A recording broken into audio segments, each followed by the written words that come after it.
choses sérieuses. La semaine dernière, le pasteur nous a enseigné un message puissant. Un message puissant dans notre quête de la compréhension du royaume de Dieu. Il nous a appris que même si le royaume de Dieu était ouvert à tous, il n'y avait que ceux qui étaient humbles d'esprit qui pouvaient en prendre pleinement possession. N'est-ce pas, pasteur? Et en se basant sur Matthieu 5, 3, qui dit ceci, « Heureux les pauvres en esprit, car le royaume des cieux est à eux. » Le pasteur a décortiqué la définition de ce qu'on entendait par pauvre en esprit. Il nous a dit que la pauvreté en esprit n'avait rien à voir avec les possessions matérielles. Parce que dans notre civilisation moderne, lorsqu'on parle de pauvreté, on pense tout de suite à la misère matérielle, au manque des biens et des richesses matérielles. La pauvreté en esprit, ça n'a rien à voir avec cela. La pauvreté en esprit, c'est un état de cœur, une attitude profonde de révérence devant Dieu. Un cœur qui dit, je ne suis rien sans Dieu. Je ne peux rien sans Dieu. Si on enlève Dieu de l'équation, je suis nul. C'est ça la pauvreté en esprit. Et il nous a dit pourquoi est-ce que c'était important. C'est important parce que Dieu résiste aux orgueilleux et il fait grâce aux humbles. Un cœur qui est déjà rempli n'a plus de place pour recevoir le royaume. Donc, la pauvreté en esprit est la porte d'entrée dans le royaume. Mais pour y entrer, il fallait quasiment ramper parce que le seuil, c'est l'humilité. Amen? Est-ce que vous aviez bien saisi ce que le pasteur a dit? Vous avez fait vos leçons? Oui. Et pour illustrer son point, le pasteur nous avait donné l'exemple du roi David. La parole nous enseigne que le roi David était puissant, charismatique. Il était redoutable. Il avait la sagesse. Il avait toutes les richesses qu'on pouvait posséder sur cette terre. Et par-dessus tout, il était mignon. Il était beau, le roi David. Ça, c'est un atout, hein? Donc, mais malgré tout ça, le roi David reconnaissait toujours que ce qu'il était, ce qu'il avait, venait de sa relation intime avec Dieu. Sans Dieu, il n'est rien. Sans Dieu, il ne pouvait rien. C'est pour ça que Dieu l'a appelé l'homme selon mon cœur. Amen. Aujourd'hui, nous allons poursuivre avec le même message, la deuxième partie de ce message. Et qui se souvient du titre de la semaine passée? Tout le monde a oublié. Le royaume est pour les humbles de cœur. Alors, on continue avec le même thème, mais aujourd'hui, j'aimerais particulièrement m'attarder sur comment se positionner pour cultiver la pauvreté en esprit, pour cultiver l'humilité. Question de même. Qui pense qu'il est humble?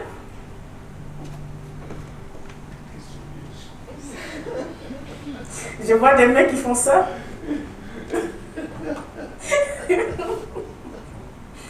Vous savez, j'aimerais pouvoir vous enseigner une technique efficace ce matin et rapide qui vous aiderait à devenir pauvre en esprit. Mais si je fais ça, je serais un charlatan ou une vendeuse de rêves. Pourquoi? Parce que tout simplement, devenir pauvre en esprit, ce n'est pas une technique, ni un effort héroïque qui nous le donne. D'accord? C'est un cheminement intérieur qui se fait avec l'aide du Saint-Esprit. C'est une manière d'être devant Dieu. Et c'est une disposition, une attitude de cœur. Et cette attitude de cœur, il n'y a que le Saint-Esprit qui peut créer ça en vous. Alors vous vous dites, mais dans ce cas, l'affaire est ketchup, puisque c'est le Saint-Esprit qui fait la job. Pourquoi est-ce que tu veux nous montrer quoi que ce soit? Bien sûr, comme on dit dans mon pays, le Saint-Esprit ne pile pas foutu. Ici, on dirait, le Saint-Esprit ne fait pas la poutine. Il peut te donner tout ce que tu veux, mais à la fin de la journée, il faudrait que tu fasses ta poutine toi-même si tu en veux une, ou que tu ailles l'acheter. Donc, nous avons besoin d'avoir une disposition de cœur si nous voulons avoir l'humilité. Pour que le Saint-Esprit puisse travailler dans notre vie, il y a des prédispositions qu'il faut avoir. Et ce matin, j'aimerais vous partager quelques-unes de ces prédispositions. Vous êtes d'accord avec moi? Vous êtes prêts? Vous avez vos carnets de notes? Ou vos téléphones? Ok. La première disposition, la plus importante, c'est avoir une vision élevée de Dieu. Mon frère, ma soeur, comment perçois-tu Dieu? Dieu est ton dude, ton pote avec qui tu joues au quilles? Dieu est-il un distributeur de bénédictions? Dieu, est-ce que c'est un débonnaire qui est là juste pour te donner ce que tu désires? Dieu est ton serviteur. Dieu est un père absentéiste. Comment perçois-tu Dieu? Quelle est la vision que tu as de Dieu? Tout commence par là. Si tu as une mauvaise vision de Dieu, tu vas structurer toute ta vie en fonction de cette vision que tu as. Mais pour être humble de cœur, il faut que tu vois Dieu ici et toi là. Mais si tu es au même niveau que Dieu, ou si tu es au-dessus de Dieu, l'orgueil prend le dessus. Amen. Vous vous dites, Marie-Madeleine, dans quel livre tu as lu ça? On va faire une petite lecture. Je sais qu'il y a beaucoup qui n'aiment pas lire, mais écouter les vidéos, ça finit par tasser. On va lire, ça va faire du bien, ok? Alors, on va aller dans Isaïe 6, versets 1 à 5. C'est beau? L'année de la mort du roi Osias, je vis le Seigneur assis sur un trône très élevé, et les pans de sa robe remplissaient le temple. Des séraphins se tenaient au-dessus de lui. Ils avaient chacun 6 ailes. 2 dont ils se couvraient la face, 2 dont ils se couvraient les pieds, et 2 dont ils se servaient pour voler. Ils criaient l'un à l'autre et disaient, « Saint, Saint, Saint est l'Éternel des armées. Toute la terre est pleine de sa gloire. Les portes furent ébranlées dans leur fondement par la voix qui retentissait, et la maison se remplit de fumée. Alors je dis, malheur à moi, je suis perdu, car je suis un homme dont les lèvres sont impures. J'habite au milieu d'un peuple dont les lèvres sont impures, et mes yeux ont vu le roi, l'Éternel des armées. Le prophète Isaïe vivait sa vie et certainement il avait une vision, une perception de qui était Dieu. Il avait son image de qui était Dieu. Et Dieu lui fit la grâce de voir ce qu'on vient de vous décrire. Et quand il a vu la sainteté de Dieu, quand il a vu la magnificence et la grandeur de l'éternel Dieu des armées, il a dit, oh mon doux, comme on dirait au Québec, je suis faite. Mon chien est mort.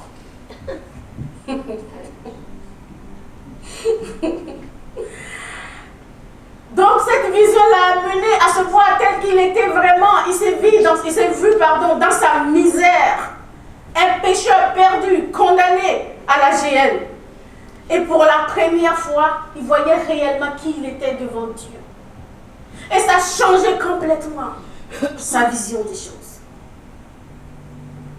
As-tu vu la grandeur de Dieu? As-tu vu la magnificence du Dieu que tu sers de tout ton cœur? Comprends-tu sa grandeur? Comprends-tu sa puissance? Ou le prends-tu pour ton petit pote à qui on peut faire n'importe quoi? Dieu a beau être notre ami, parce que la Bible le dit. Il n'est pas notre copain. Il est le Dieu créateur de toutes choses. Il est celui qui te donne le souffle de vie. Il est celui qui te donne tout.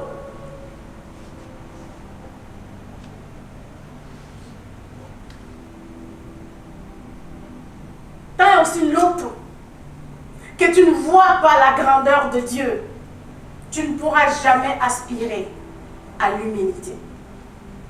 Parce que quand tu vois la grandeur de Dieu, tout ce que tu vois, c'est ta misère. Et comme dit l'apôtre Jacques, tu t'humilies devant lui. Et tu te soumets à cette grandeur. Et l'humilité commence par là. Alors, donc la première chose que tu dois examiner dans ta vie, si tu veux aspirer à la pauvreté d'esprit, c'est de te demander comment je vois Dieu. Ce n'est pas un travail cérébral, c'est un travail de révélation, de réma. Vous devez prier le Saint-Esprit pour qu'il vous montre qui est Dieu dans sa grandeur, dans sa sainteté. On a des anges qui ne peuvent même pas le regarder. Même pas dans sa présence, tout ce qu'ils ont à faire, ça, Dieu est saint. Mais Dieu est miséricordieux. Et Dieu est amour. Et c'est grâce à son amour que nous sommes là. C'est grâce à cet amour-là que nous avons la vie.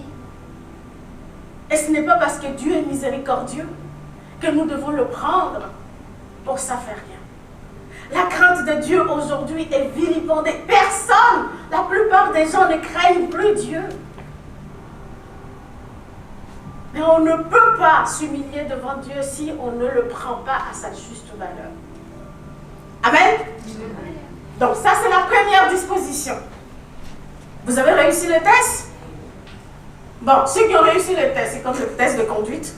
Il y a des points éliminatoires. Ceux qui ont réussi le test, on peut continuer. Deuxième disposition. La deuxième disposition de prédisposition que nous devons avoir pour avoir la pauvreté en esprit, ça commence par une prise de conscience. Une profonde prise de conscience que nous ne sommes pas autosuffisants. C'est dur pour des gens comme nous, surtout nous qui vivons en Amérique du Nord. Récemment moins, parce qu'il y a beaucoup de gens qui se sont ébranlés récemment, qui font qu'on se remet en cause. Mais pour nous qui vivons en Amérique du Nord, on nous a toujours encouragés à être autosuffisants. On nous apprend à croire en nous, en nos capacités.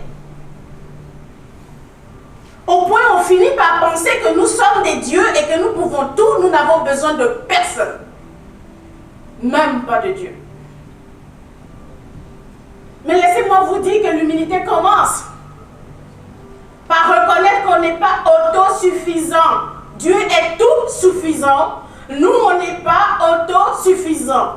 Nous vivons par la grâce suffisante de Dieu. Et si tu n'es pas conscient de ça, tu ne peux pas être humble devant Dieu. Parce que tu penses que tout ce que tu accomplis, tout ce que tu fais, c'est par ta force, par ta sagesse. Tu n'as aucune idée que c'est sa grâce en toi qui te rend capable d'accomplir des choses. Donc, deuxième disposition, il faut prendre conscience qu'on n'est pas autosuffisant. Être autonome et indépendant, ça n'a rien à voir. Oui, nous devons être autonomes et dépendants dans l'accomplissement de certaines tâches. Mais notre communion, Je vais vous donner un exemple. Admettons que vous avez un arbre, la branche, parce que le Seigneur Jésus-Christ nous décrit comme ça sa relation avec nous. Ceux qui demeurent en moi. Il dit qu'il est le cep, et nous sommes le serment. Donc, on prend la scie, on coupe la branche, on la jette. La première semaine, la branche va dire, ben yes, moi je suis autosuffisante, je peux vivre. La branche oublie que la sève qu'elle a, elle venait de quelque part. Au bout de la première semaine, les feuilles commencent à se rétrécir. Au bout d'un mois, la branche fait quoi? Elle a séché.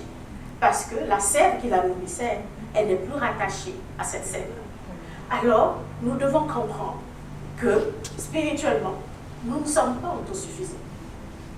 Nous avons besoin du Saint-Esprit. Nous avons besoin de la grâce de Dieu pour être vivants. Donc, l'humilité commence par une prise de conscience profonde de ce que nous ne sommes pas autosuffisants. Amen. Amen. Un exemple que je pourrais vous donner, on connaît tous l'exemple de Moïse, right? Moïse, la Bible nous le décrit comme l'un des plus grands leaders dans la Bible. Mais quand on regarde, quand Dieu l'a appelé, sa réaction était « Qui suis-je moi pour aller vers Pharaon ?» Quand Dieu nous appelle, il connaît notre incapacité. Mais Dieu veut des dispositions de cœur. Il ne veut pas des gens qui sont remplis d'eux-mêmes. Il veut des gens qui reconnaissent leur incapacité devant la grandeur des choses qu'il nous appelle à faire. Mais qu'il y ait une révérence devant Dieu. Et Dieu va remplir cette incapacité-là. Donc, bien aimé, deuxième chose, prendre conscience de notre incapacité devant Dieu. La pauvreté en esprit, c'est reconnaître que notre force n'est pas en nous, mais elle est en celui qui nous accompagne. La Bible dit quoi? Je puis tout par celui qui me fortifie. Je puis tout, je peux tout accomplir via celui qui me fortifie. Je peux me tenir devant vous pour prêcher parce que le Saint-Esprit m'en donne la capacité et la sagesse et les mots nécessaires pour le faire. Je peux faire du riz rouge parce que le Saint-Esprit me donne la force et la sagesse, la connaissance, la compétence de le faire. Je peux tout faire. Tant aussi longtemps que je reste accroché au cep, il n'y a rien qui peut me limiter. Amen. Vous savez, Proverbe 3, 5, 7 nous dit ceci. Confie-toi en l'Éternel de tout ton cœur et ne t'appuie pas sur ta sagesse. Reconnais-le dans toutes tes voies et il aplanira tes sentiers. Ne sois point sage à tes propres yeux. Crains l'Éternel et détourne-toi du mal. Ne sois pas sage à tes propres yeux. L'un des fléaux, c'est qu'on pense qu'on connaît tout, on sait tout. On finit par perdre ce qu'on appelle l'esprit enseignable. On finit par avoir la tête enflée, orgueilleux, parce qu'on ne reçoit plus aucune graine. La terre est sèche. Quand les graines tombent, ça saute, même ça frappe. On dirait une trampoline. Boum, ça part. Tellement notre cœur est devenu dur, on s'est endurci dans nos raisonnements. On écoute tellement de choses. La foi vient de ce que l'on entend, et ce que l'on entend vient de la parole de Dieu. Si tu n'as pas une saine compréhension de la parole de Dieu, tu endurcis ton cœur. Et si tu endurcis ton cœur, tu deviens orgueilleux. Et c'est pour ça que la parole dit d'amener captif à l'obéissance à Christ tout raisonnement. On a plein de raisonnements. Et quand on est rempli de raisonnements, la parole de Dieu n'a plus de place. Amen. Bien-aimé, confie-toi en l'Éternel. Ne sois point fort à tes yeux. Ne sois point sage à tes yeux. Crains l'Éternel. Révère l'Éternel. Honore Dieu. Et tout ce que tu feras, tu verras. On dit, il aplanira ton sentier. Il te frayera un chemin. Il marchera devant toi. Il ouvrira la mer Rouge pour que tu traverses. Il ouvrira le Jourdain pour que tu traverses pour prendre possession de ton Canaan. Mais si tu ne crains pas l'Éternel, si tu ne révères pas l'Éternel, mais tu ne peux pas. Arrêtons d'être intelligents à nos yeux. Aujourd'hui, l'Église est remplie de gens enflés. On ne peut même plus leur donner un conseil. J'en connais certains, je sais. C'est ça leur mantra, je sais. Dès que tu commences la phrase, tu n'as même pas terminé, je sais. Mais si tu sais, pourquoi tu es encore à ce stade? Pose-toi toujours la question, si je sais tant que ça, pourquoi je suis encore à tourner dans le désert? Pourquoi je ne suis pas à Canaan en train de prendre possession de ce qui m'est dû? C'est à ça que ça sert la compréhension que Dieu nous donne.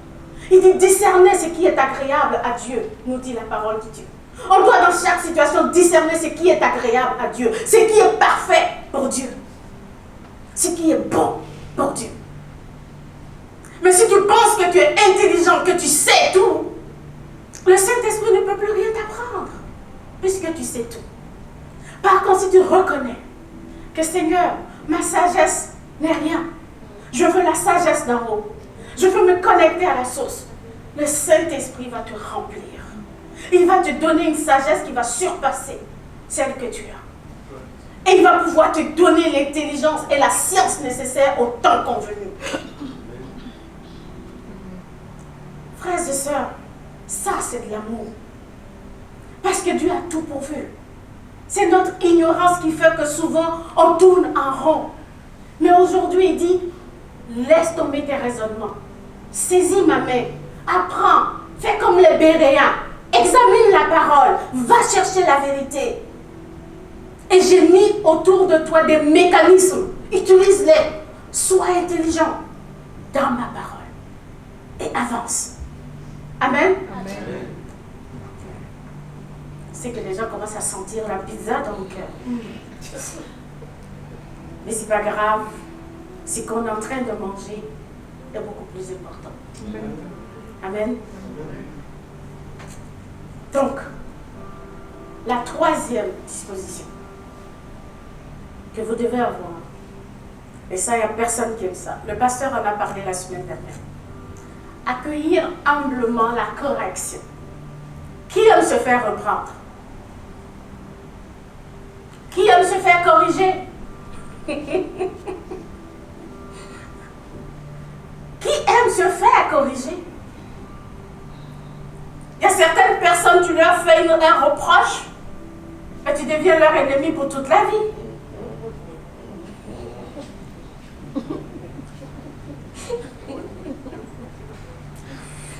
Mais écoutez ce que la Bible nous dit. Proverbe 12, verset 1.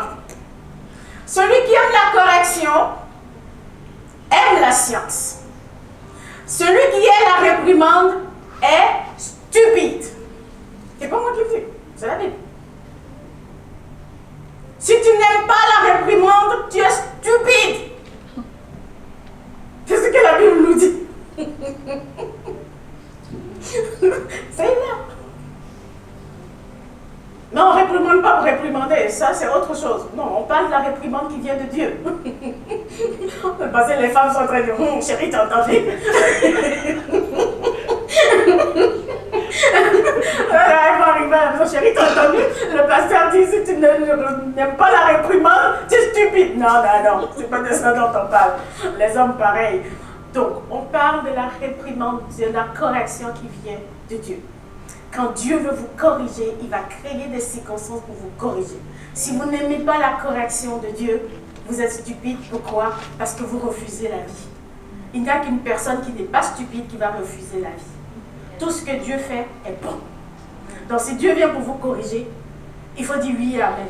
Souvent, ce n'est pas facile. Souvent, c'est dur. Pour la chair, surtout. Et pour l'âme. Mais si tu acceptes de passer par cette correction, tu vas sortir victorieux et plus fort. C'est pour ça qu'on dit, si tu la refuses, tu es stupide. Qui va refuser un chèque d'1 million? Ah, moi, je vais refuser un chèque d'1 million. Mais oui. Si je ne sais pas d'où ça vient. Si je ne sais pas d'où ça vient, je ne vais pas l'accepter. Mais un chèque d'1 million, je sais que c'est Francis qui arrive, il dit, mais Marie-Madeleine, j'aimerais tellement te bénir, le Seigneur m'a donné une vision, je vais te donner $1 million. Il faut que je sois stupide pour refuser ce chèque-là. Annick dit, avant de te le donner, il faudra qu'il partage avec moi. Mais oui, il t'en a déjà donné le 5. Il t'a donné 5 millions, c'est juste 5 millions qu'il me donne donc. Partage un peu, Annick, c'est bon. Amen. Alors, vous voyez, l'humilité reçoit la correction comme un cadeau. Et l'orgueil rejette la correction. C'est ça la différence. Et pasteur vous a parlé la semaine dernière du roi David. Quand Nathan est venu le voir après son péché, c'est humblement qu'il a accepté la correction. Il s'est mis à genoux. Il a dit, Seigneur, j'ai péché contre toi et contre les hommes. Il a reconnu sa faute. Il dit, fais ce que tu veux. Mais nous, Seigneur, ôte ça de ma vue. Non, il y a des corrections, des punitions qu'on donne à nos enfants, pas parce qu'on ne les aime pas, mais parce que les enfants doivent apprendre. Et nous sommes les enfants de Dieu. Par moments, nous avons besoin d'apprendre à travers ce chemin. Ce n'est pas le seul chemin, mais parfois c'est important qu'on nous corrige pour qu'on reprenne la voie. Amen. Vous savez, être pauvre en esprit, c'est laisser Dieu nous parler. C'est laisser la parole nous corriger.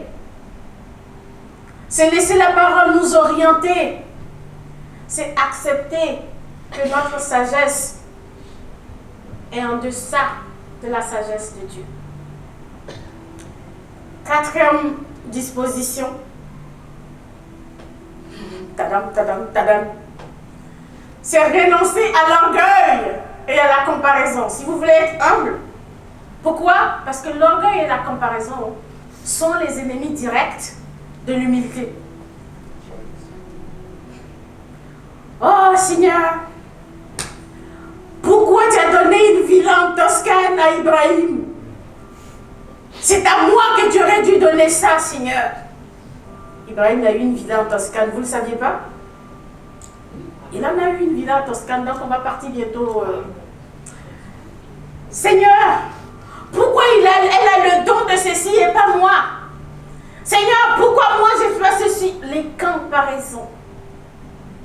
Mais quand ça vous arrive, j'aimerais juste attirer votre attention sur quelque chose. Est-ce que vous vous souvenez de la parabole des talents? Qui s'en souvient? Est-ce qu'on a donné les mêmes talents, le même nombre de talents à tout le monde? Non. Celui à qui on a donné 4, on lui en a demandé combien? Hein? Non. Parce que si Dieu t'a donné un talent, il va te réclamer un talent. Tu dois le multiplier pour 3. Si tu as donné 4, il va t'en demander plus. Donc, tu ne sais pas quelle est la coupe qu'on a donnée à ton frère ou à ta soeur. Pourquoi envier la coupe des autres quand tu dois te concentrer sur ta propre coupe? Donc, il fait la louange. Oui, j'aime chanter sous ma joie. J'aime bien chanter quand je cuisine. C'est pour ça que le riz, il est bon. Hein, c'est parce que je chante bien quand je cuisine. Mais pourquoi j'envierais le don, le talent de dos, quand je peux me concentrer sur mon talent de faire mon riz rouge? Amen. Il ne peut pas faire mon riz rouge comme je le fais. Il a beau prendre ma recette, il n'arrivera jamais à faire mon riz rouge. N'est-ce pas? Donc, ne vous enviez pas les uns les autres. Il n'y a rien que vous ayez qui ne vous ait pas été donné. Concentre-toi sur ce qu'on t'a donné. Reste dans ton couloir. Fais bien ce qu'on t'a demandé de faire. Parce qu'au temps convenu, Dieu demandera des comptes en fonction de ce qu'il vous a donné. N'est-ce pas? Moi, je ne veux pas voir à la coupe de pasteur Tony. Désolé, je ne veux pas. Non. même si on est marié, non. Sa coupe est sa coupe. La mienne est la mienne. Est-ce que je peux l'aider à porter sa coupe? Oui. Est-ce qu'il peut m'aider à porter ma coupe? Oui, comme il le fait en ce moment. Il m'équipe pour que je puisse accomplir comment on appelle ça? L'onction qui est dans ma vie. Il me donne l'espace pour le faire. Est-ce qu'on se comprend? Si vous passez votre temps à vous comparer, vous tuez l'humilité en vous. Ça, c'est la première chose. L'orgueil. Si vous êtes tellement orgueilleux, vous fermez la porte à la grâce de Dieu. Et si la porte est fermée à la grâce, vous ne pouvez plus porter du fruit. Pour ceux et celles qui lisent souvent la Bible ou qui l'écoutent, parce que maintenant il faut plus dire qui écoutent la Bible, on se souvient que notre Seigneur Jésus-Christ, dans Luc 18, 10, 14, nous raconte l'histoire de deux personnes. Un pharisien et un publicain. J'allais dire républicain, mais non, un publicain. C'était pas anachronique. On a le pharisien qui se croit tout supérieur, qui prie de la façon suivante. Oh Dieu, je te rends grâce de ce que je ne suis pas comme mamie et tous ces hommes qui sont ravisseurs, injustes, adultères, ou même comme ce publicain que tu vois là-bas. Seigneur, je jeûne 2 fois par semaine, 40 jours sans manger ni boire, Seigneur. Je donne la dîme de tous mes revenus. Oh, que je suis bon, Seigneur. Ouh là là.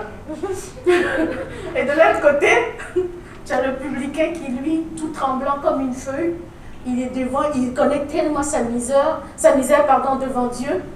Il dit, Seigneur, il n'ose même pas lever les yeux. Il est là. Il est la tête abaissée. Il dit, oh Dieu, sois apaisé envers moi, qui suis un pécheur. Il reconnaît son état devant Dieu. Il vient tel qu'il est. Il sait qu'il est un pécheur. Il ne rentre pas dans le lieu saint avec la tête enflée, avec son panier plein de mérite. Et le Seigneur Jésus-Christ qui conclut à la fin de cette parabole, qui a été justifié selon vous, qui est rentré chez lui justifié, c'est le publicain. Parce qu'il connaissait son véritable état. Il est venu à la source pour se faire pardonner, pour se faire justifier. Mais toi, tu arrives, la tête bien enflée, pour dire au Seigneur la liste de tout ce que tu as accompli. La parole nous dit, le Seigneur Jésus-Christ lui-même nous dit, si tu as cette attitude-là, fine, mais tu as déjà reçu ta récompense sur cette terre. Il ne faut pas t'attendre à autre chose que la récompense que tu as reçue. Donc, l'orgueil ferme la grâce. La grâce doit couler d'en haut vers le bas et non pas du bas vers le haut. Amen. Amen. Le publicain, il a reçu la justification parce qu'il avait un cœur ouvert. Amen. Alors, on va continuer rapidement parce que je vois l'heure. La 5e disposition qu'on devrait avoir, c'est de renoncer au besoin maladif d'être reconnu et d'être considéré. On est toujours en train de courir à chercher la reconnaissance et l'approbation des gens autour de nous. On veut la gloire, le prestige. Je vais être celle qui a porté le plus beau vêtement. Je vais être celle qui a la meilleure maison, la plus belle maison du quartier. Je vais être celui qui a le plus grand ministère. Les pasteurs. Je vais être celui qui fait ceci. Tu rigoles. On ne m'a pas respecté. On ne m'a pas considéré. On doit me respecter. On doit me considérer. Bla, bla, bla. Ce besoin maladif, oui, chercher à être considéré de façon saine, c'est normal. Il ne faut pas se sous-estimer non plus. Ce n'est pas ça qu'on dit. Mais ce besoin maladif, c'est pour ça que j'ajoute maladif, excessif, de vouloir se faire reconnaître à tout prix et à n'importe quel prix, ça tue l'humilité. Parce que quand vous faites ça, c'est le moi. Vous attrapez ce qu'on appelle un ego surdimensionné. Votre ego devient, vous pensez que vous êtes le centre de tout. Tout doit commencer par vous et finir par vous. Alors là, vous êtes en compétition directe avec Dieu. Parce que Dieu, il est l'alpha, il est l'oméga. Si vous voulez la place de Dieu, il y a un qui a eu besoin d'avoir la place de Dieu, on sait ce qui lui est arrivé. Donc, il faut renoncer à ce besoin d'être considéré à tout prix. Amen. Amen. 6e chose, vous devez pratiquer la gratitude. On n'arrêtera jamais de le répéter à Genex. Il faut avoir un cœur reconnaissant. On a chanté « Mon cœur n'oublie aucun des bienfaits de l'Éternel » ce matin. Vous devez être reconnaissant pour ce que vous avez. Plusieurs personnes sont malheureuses, dépressives, anxieuses, sur le bord de mourir parce qu'ils sont focalisés sur ce qu'ils n'ont pas, plutôt que d'apprécier ce qu'ils ont. Pasteur n'est pas content parce qu'il a une seule épouse, il aimerait en avoir 1000 comme Salomon.